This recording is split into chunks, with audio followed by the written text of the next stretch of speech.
Welcome back to On Right Podcast here. You have Elijah alongside Grant. Glorious weekend for us Michigan fans here. Sitting high, 12-0. Went down, whooped some, Buckeye ass down in the Horseshoe. Got another Big Ten championship game coming up this week versus Purdue. I think they're 8-4.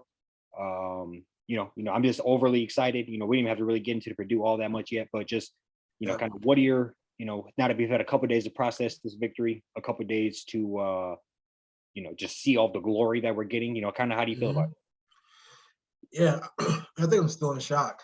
I'm still just like, I'll be honest, I'm still trying to like process like what I saw. I mean, I'll say I'm not surprised by like what happened because we've been watching that happen to different teams. I mean, I was surprised by the lack of resistance when it started to get the way that it did. But yeah, I mean, that's what we've been all season long, just from like a second half team. And yeah, obviously the thing this time around was that them deep balls, it was hitting. That's pretty much it. And you and I talked quite a bit about how Harbaugh, people were just irritated about the offense. We all were. We were just wondering like why it was so vanilla, why there's so much going on. And I think we both talked about how earlier on in the season, it's like this might not be necessary to, he probably just wants to save things. And I feel like they just threw out all the stops and very successful. And I just think that's like championship pedigree. That's championship type football, just being able to adjust on the fly. Heisman candidate goes down and out of nowhere to make the correct adjustments. Backup comes in, does what Edwards did what he did. Yeah, I'm proud. I'm like a proud uncle right now. Like it was just impressive. It was just crazy. It was good to see. Yeah, no, I mean, I'm beyond ecstatic. I mean, it was a surreal moment watching it happen. It was a surreal feeling afterwards. The next couple, waking up the next day, I was joking with some of my dad and my brother. I was like, I woke up not even thinking it was game day again. I woke up thinking that maybe I kind of dreamt all that because that's how picture perfect it was. That this team is, you just said the word resilient, and I think that's exactly what they are. We were trying to figure out who was quarterback shuffling, or we were trying to figure out who was quarterback at the beginning of the year shuffling. You lost one of the best tight ends in the country, best tight ends in the Big Ten, tight ends in the country, week 1, 2, 3. And everything's just been rolling since then. And every time we've talked about this multiple times throughout the year, but every time there's been a hurdle in front of us, whether we can't go down to Iowa and win, or whether we kind of started stumbling versus Maryland, or Penn State's going to come get us, or whatever the case may be. They were always one step ahead, and I really have to tip my hat to Jim Harbaugh, tip my hat to the players as well, obviously, but this is literally what we hired Jim Harbaugh to do, was to come here and put together this team. Yeah. And I would say if you look at it from a big picture out, when we brought Jim Harbaugh in, we were looking for him to be the savior. We were looking for him to get us back to relevance. And then he did that fairly quickly, 10-2, 10-3 out the gate, followed it up with another like a 9-4, 10-2 type season second year, but we weren't winning the big games. Yeah. We lost to Ohio in 2016, heartbreaking loss. Probably shouldn't have been a loss. We can get into that, but that happened. And then we had the rest of the debacles over the next couple of years where we were getting lit up. And what Jim Harbaugh did is construct a roster to go down there and manhandle Ohio. That's what he's been on a job to do the last couple of years. And you've seen it come full picture, full circle. And that's literally what we're doing. Now they have to go and blow everything up and reconstruct and try to figure out a way to beat us. Yep. We went in there and became their kryptonite. Whether it's running the ball, building the right defense, putting the right defensive players out there, the scheme, all of it. I just think Harbaugh has done a fantastic job building a team, constructing a team to go beat Ohio in such. Become a national powerhouse. And, and just to kind of wrap it all up, Ohio got punched in the face and their game plan went out the window. They kind of look like a little bit of prima donnas.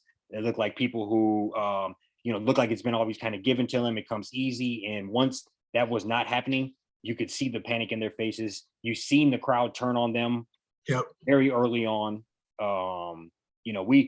Michigan has been down at home to unranked teams, to not that good of teams, and the crowd stays in it. They don't turn their back on them.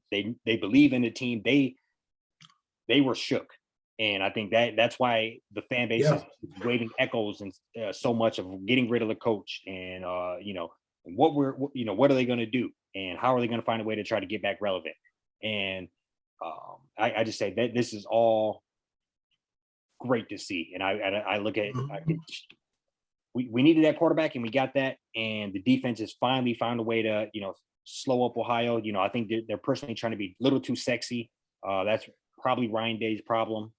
Is he thinks he's down in the Pac-12 or Big 12 or something, and forgetting the run game, forgetting the grit players, the important things. Yeah. So with all that, I mean, we're built to last. We look like a real championship team. No matter who's on the field, stepping up, multiple levels, multiple waves of players at every position. I mean, we're built to last. Yep. Yeah, no, I think just to sum all that up, I mean, biggest thing for me is just I just love this so it's two words, it's culture and identity. So I just feel you already kind of alluded to it. I saw all week how, CJ Stroud or Coleridge Bernard, how he I guess had the whole team fitted out in these red suits, for Saturday. I see footage of us. We get off the bus in hoodies and, blue collar mechanic shirts, just, Black you look at things like that. Yeah. It is true though. That's how we showed up. Yeah. I saw, our old line was get off the bus in shorts and hoodies, sandals, whatever. And I mean, I even think back to saw, Ohio had a blackout game or something earlier this year. They had Marvin Harrison Jr. with an Apple Watch and Louis Vuitton shoes on. They don't ever Harbaugh never dared let nobody just kind of get away from, the team like that. And I just say, overall, I mean, it took a little while. Like you said, he brought some prominence. He just wasn't doing a great job of beating the teams he was supposed to be beating. I just give him, I think every Michigan fan at some point was asking for him ask for his head in some way, shape, or form. I was on his podcast. You're right. Yeah, call it what it is. We was asking for maybe right early, before the season started in 2021. We went in. Go back and watch some of those. We were on the ice of he's on the hot seat. He needs to get this done. We were sitting there at 7-0. Neither one of us are believing. So I think he has done a lot to build that trust with the fan base and just kind of recenter himself. Cutting the salary, giving our way to the community, and then locking in and getting the shit done. Yeah, it was just crazy because you watch him go through his ups and downs while he's trying to bring us back.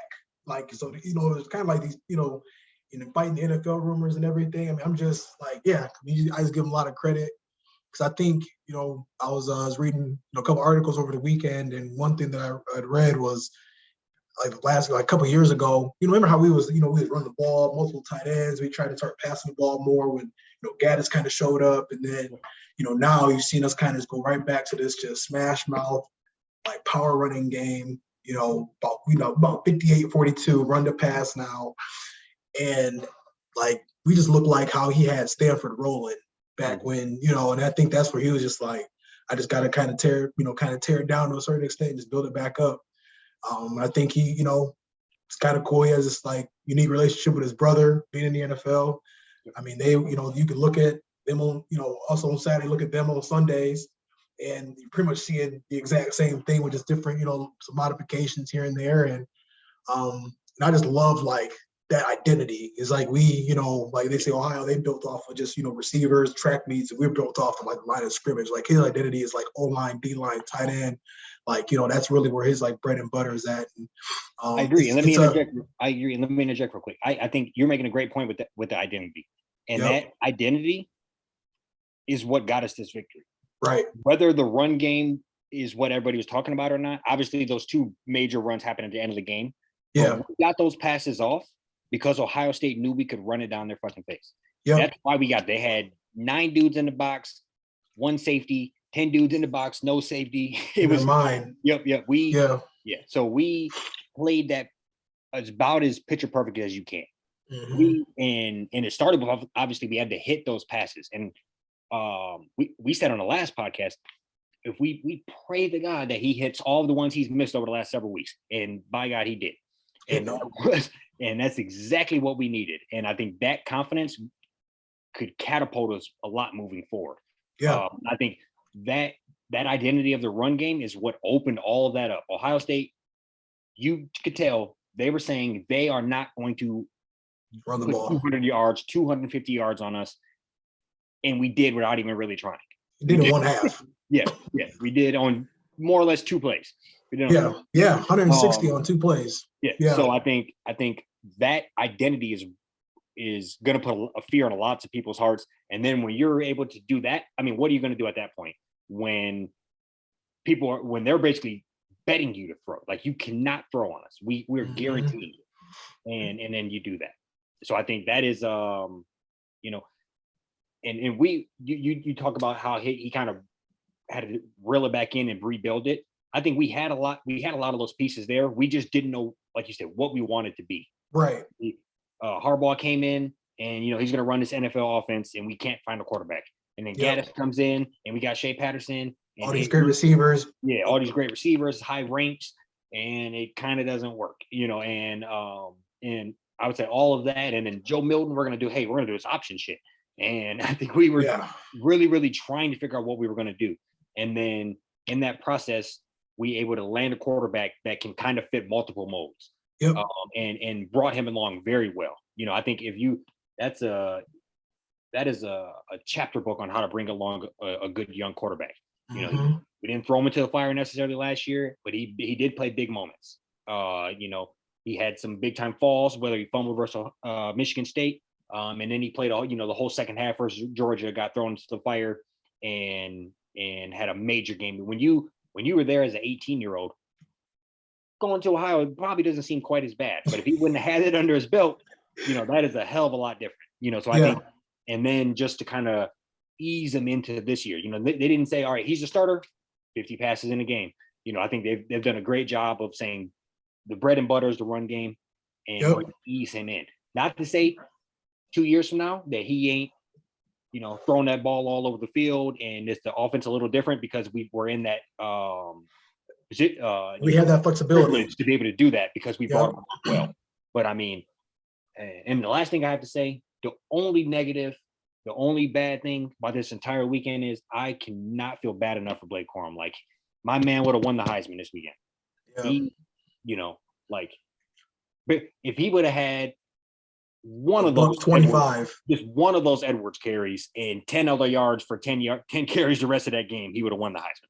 You know what I mean? Like, just that highlight alone, and being average the rest of that game. Right. So I cannot. I really do feel bad for him. I mean, that is a moment, a change in history, a change in trajectory for his life, and this is a real no other way to say fucked up situation. So that's the only negative to this whole thing, and I'm hoping that he can come back this year and maybe put together a championship type run. Up that draft stock a little bit. Up the draft stock, get loose in the playoffs, or not that this is any close to Heisman, but little national championship MVP or something might not be bad. As a secondary choice. So right. Yeah. I mean, that's really what I'm hoping for. Right. No, there's some. Yeah. No, I feel you. I mean, that was gonna be one of my next points I was gonna make too. Is just you wish that, because I don't, not really looking. I was will kind of talk more about Purdue later this week, but I was hoping maybe he could at least kind of sneak back in there, but they kind of just do it to where, Caleb Williams did what he did while Blake wasn't playing. That's just, that was kind of end all be all. But I mean, I just think at the end of the day, man, I mean, to me, I'm just like, for me, I just hope this is something that can be stabilized. I mean, this is, how about you? But I mean, I would say this is probably the best Michigan team I've seen since like probably that 06 team, or even like, like the teams that Braylon Edwards was on back in like the early mid-2000s when he was going to the Rose Bowl. Like, it was like, clockwork pretty much. I mean, this team would beat down some of these other teams by a couple touchdowns. like Ohio or Michigan, like the past like 4 or 5, 6 years. So No, this team this was is my and this like I love it too because this like I know we've always talked about how this team's just built from the inside out, O line, D line, and just everything else. Like, but if you can just have it real tight in there and just like real stable and just real like just a really physical, just in the trenches, like everything else will take care of itself. And I just think too, it's just I don't know. I'm laughing at some of the even the new defensive coordinator that they hired, and I mean, he looked like Don Brown in the flesh. I mean, like you were looking at some of these, like you start seeing like these like cuts on like Twitter and just these replays and how, it's 3rd and 8. And he just has 9 guys just around the line of scrimmage. I mean, it was like taking candy from a baby. I'm keeping like that's just what it felt like, like yeah. I mean, JJ did what he had to do to get the ball, the ball off a couple different times and make some moves, make sure he got the ball to the players, but like. They also, it was just super aggressive with the run. And then this is crazy. I just flipped at halftime to where they had to start worrying about the pass. And that's where we started to, online started to oppose their will. So it was just great to see it unfold like that. And I'm just glad that we didn't get away from the run because that was something I was concerned about as well. We just continued to just keep that in there and keep that rolling. Yeah. No, we played them like a fiddle. I think even though the run game wasn't working that well in the first half, we had to continue to do it to keep them in that damn stupid defense. Yeah. So right. we had to run the ball to keep them in that, the single high safety to no, just whatever the hell they thought they were doing. Yeah. And I think that was perfect. I think we knew what we were doing. We were passing the ball enough to be able to move the ball, occasionally squeezing off a decent run, but keeping them in that defense. Yep. And then once they changed out of that to stop the pass, we unleashed. So, I think that was you couldn't have asked for a better game plan. And yeah, I mean, I mean, I'm blanking on their D coordinator name, but he was brought there because of what happened last year. Yeah. So I think that is a straight punch in the face. Right. Yeah. To me, this makes me because it's funny because where he came from, I was kind of doing a little research on him and basically found out that he just had like a very like senior and like very like experienced defense that was like 5th. But prior to that, like his rankings in total defense, like mid-30s, 40s, like it. Yeah, I don't know. But like to me, I'm like, okay, maybe they thought that he comes to like he had Ohio State talents, maybe he can, make something happen. But like I said, I mean, it was just when we was watching Don Brown just trying to play man defense, cover people on drag route. I mean, we were literally doing what they used to do to us to a certain extent. And yeah, it's just crazy to see the tables turn like that. And shout out to we even talk about the defense. We could be on here all night. Shout out to the defense. I mean, there was just so many different plays where I felt like they went after Sanders still, did his thing. That play go down in history. That was PB. I had that touchdown wrote in my head. I'm like, oh, he got one. Right. That was where I'm like, okay, they'll get that, go for 2, but like 5-point swing, like or 4-point swing. Just right there where they had to kick a field goal is something that was so out of character for them. Yep. But like that, I mean, he came from literally the opposite hash and chased that dude down and took that ball last second. I just love how I think it was like earlier in the drive when Michael Barrett just smacked the running back on that little they gave him the first down even though he didn't catch the ball. Happened a couple of times. But I feel like for me, like those 2 plays, that's where I feel like for me, like I'm like, oh, this is like it was that touchdown, Michael Barrett's hit, and Sanders still all in the span of like 8 game minutes, where I'm like, okay. Yeah. No, so I think you're right on spot with a lot of those. And I think they so they had their scripted plays that first drive, and not gonna lie, it made me sit up in my seat a little bit. I was okay, we hadn't been drove down on like that all year. Yep. So that made me sit up in my seat a little bit. I mean, probably not even 2 minutes off the tape. So I was like, all right. It was great. I mean, there was that very questionable thing that nobody talks about, that false start long Marvin Harrison pass. But that's always going to happen when you're down there, little things like that. And but we weathered that storm as well, because there was a couple of bad first down calls, I thought, as well, a couple little tiny things like that. But overall, I thought it, all things considered, a pretty fair. We got some calls I think we would get. Yes, the pass interference. Yeah, like 2 or 3 of them. Yeah, I 100%. But they just weren't turning around. If they would have even attempted to, they would have gave it to them. But I mean, that's besides the point. Just stick on the defense here. I thought so. They had them scripted plays right off rip. And then I'd say first quarter, I was kind of like, are we going to not try to get pressure? It was just like we were dropping 9 and playing all type of crazy coverages. But I think we had a game plan with that as well. I think we were trying to fill them out a little bit. We knew they weren't going to try to run all that much, even though they were working it in. And then by the end, we were, we looked like our normal defense where, we're applying pressure. We're rotating. We're all, flying to the ball, things like that. And I think the defense got us some points stole from them. I mean, they really, that was a fumble. I don't know how much time was left, but not much when Stroud fumbled. I mean, that would have been a little 52. Defense would have got a touchdown. My man picked it up and was standing there by himself. So I just think in general, I tip my hat to that defense as well. That was the one thing where, and I think like that's all people were most scared of, that we can get lit up. Right. Yeah, no, I agree. I think that's what I was even like, before you jumped on here, how like, I mean, it just went from, CJ, I thought he was seeing the field really well to where like, Minter, and shout out to Minter. McDowell was great. I think Minter has showed a lot more secondary improvement. Like, I feel like it helps have Will Johnson too. I'll say that. But like, kind of compared to the last couple of years, I feel like we really improved on the second, in the secondary this year. But no, I was gonna say, I mean, I feel like it went from like Stroud, just like, targeted Marvin Harrison Jr. a couple times, and then like he started just changing up them looks, and that's where he started patting the ball. That's where he's getting off sync with his receivers. I mean, he went at Harrison a couple times, and like, first of all, Will Johnson said, "That'll be enough of that." Yeah. One of them plays, I do think overall, like if we didn't give up that, I hated how is what it is. We blitz that safety from like, oh my God, 11 yards out. If we don't do that, like, I agree. I was mad about that. I mean, it is what it is.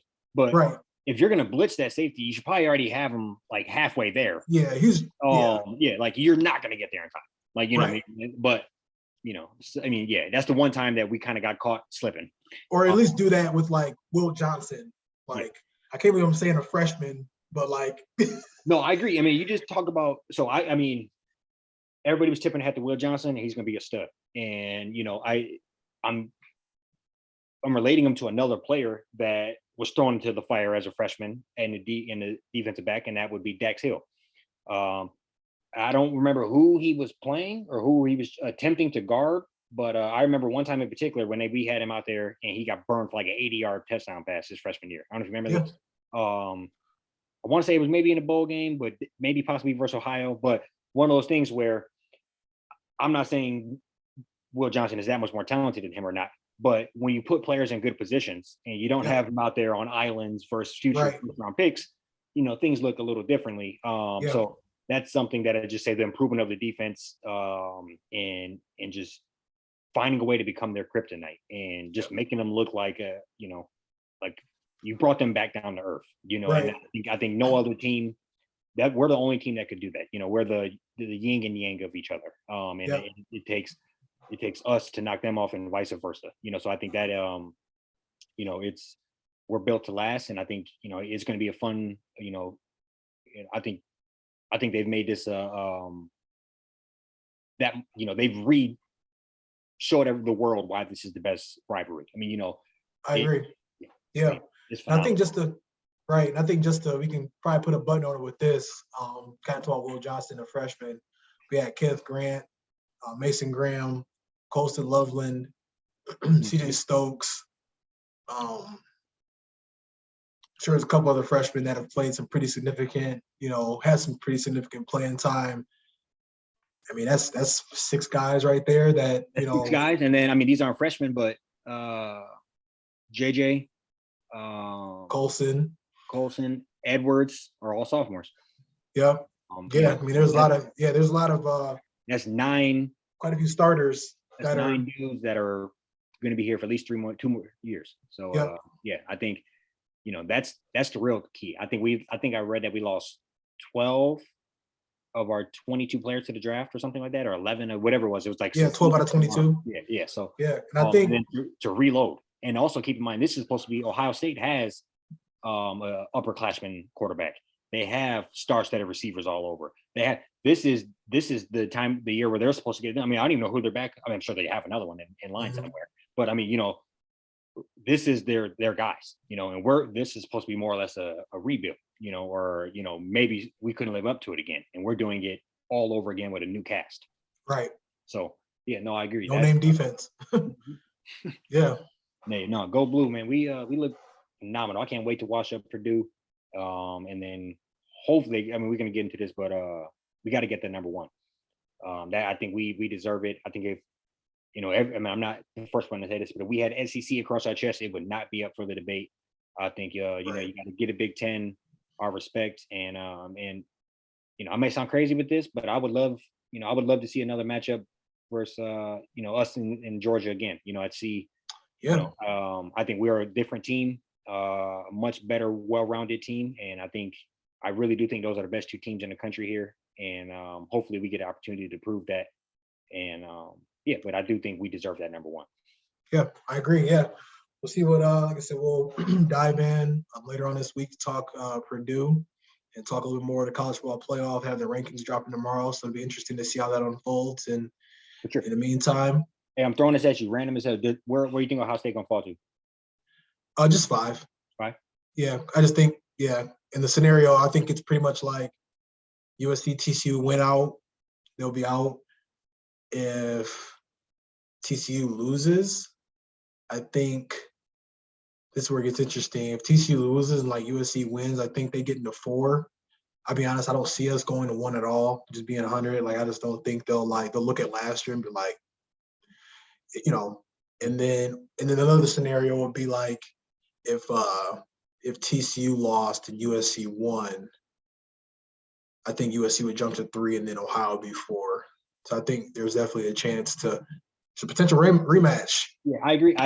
We can do a whole another 20 minutes about this. I would be pissed if they put Ohio State anywhere near that because we didn't have a shot in 2016. We didn't have a shot in 2018. Yeah, I just dropped our ass to the fucking Capital One Bowl. Right. Yeah, we were playing we were playing with Little Caesars when that happened. Yeah. No, I get you. I feel you. I think this gonna be will this be the first year where Bama gets a nod with 2 losses? Like, do they think that 2 losses by 3 points on the road? Does that trump losing by 22 at the crib?